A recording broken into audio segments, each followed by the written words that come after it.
During Caitlin Clark's record-setting senior season at Iowa, and specifically during the NCAA tournament, there were a few WNBA legends who decided to criticize her instead of recognizing her greatness and appreciating the new attention she had brought to women's hoops.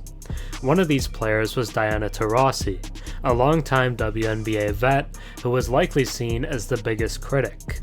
On an appearance on Sportscenter, she said this about Clark: "Reality is coming.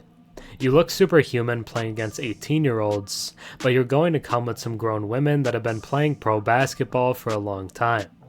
A lot of fans took issue with this statement, including myself, as the last two #1 picks were all-stars in their first seasons, and no one would say that they were the same level of incoming prospect as Clark. However, after Clark's first 2 games in the league, there were many proclaiming that Taurasi was right. Clark had shot just over 30% through those 2 games, and had totaled 13 turnovers. I already discussed in my last video how those numbers were inflated by her teammates dropping easy passes, but it is impossible to deny that she was struggling. Opening against the arguably best defense in the league in the Sun and the defending Eastern Conference champs in the Liberty would be tough for anyone, especially a rookie that's facing a lot of pressure.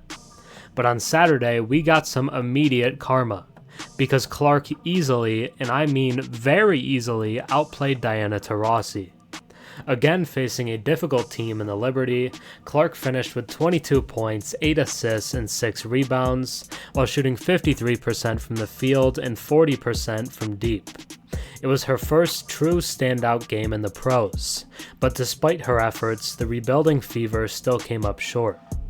On the other hand, the 41-year-old Taurasi, who was facing a much worse team in the Atlanta Dream, finished with 15 points, 7 rebounds, and just 2 assists, while shooting an abysmal 27% from the field and 13% from beyond the arc. She was awful, and for someone who loves to talk, she sure didn't back it up. Her team still won despite her play, which speaks volumes about the differences in the teams that the two have.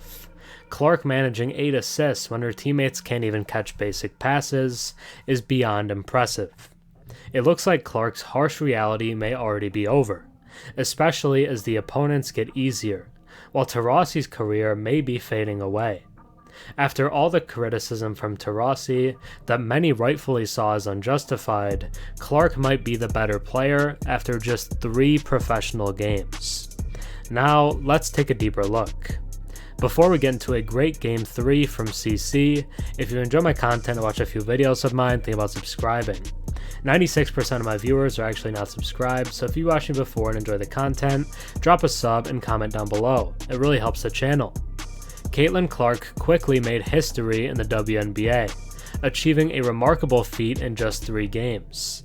She became only the 4th player in league history to record at least 50 points and 15 assists within her first 3 career games. In achieving this milestone, Clark joins legendary company, now standing alongside Candace Parker, Sue Bird, and Nikki McCray in the record books. McCray was a 3-time All-Star with the Washington Mystics. Bird was a 13-time All-Star and 4-time WNBA champion with the Seattle Storm. Parker, a 7-time All-Star, won 2 MVP awards and 3 titles with the Sparks, Sky, and Las Vegas Aces. Clearly, Clark is on a promising path at the beginning of her career. Through 3 games of the winless fever, Clark has experienced both highs and lows, but is already showing star potential. In her debut, she scored 20 points and made 3 assists against the Connecticut Sun.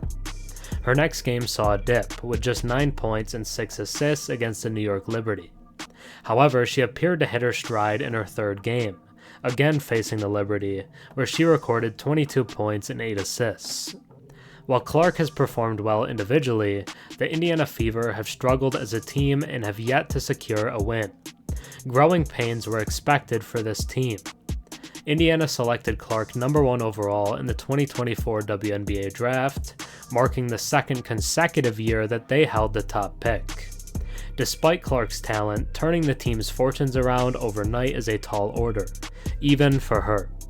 Despite their struggles, the Fever have reason to be encouraged by Clark's performances so far this season, She has improved with each game, gaining a better understanding of the WNBA every time she steps on the court. Indiana coach Christy Sides noted that veteran Erica Wheeler has been assisting Clark in easing her transition to the league.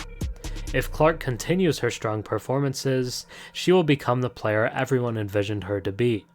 While it might take some time for her to fully dominate the league, she is off to an excellent start in her professional journey, and she is already outplaying Diana Taurasi. Thanks for watching. I'm Herm. Have a good one.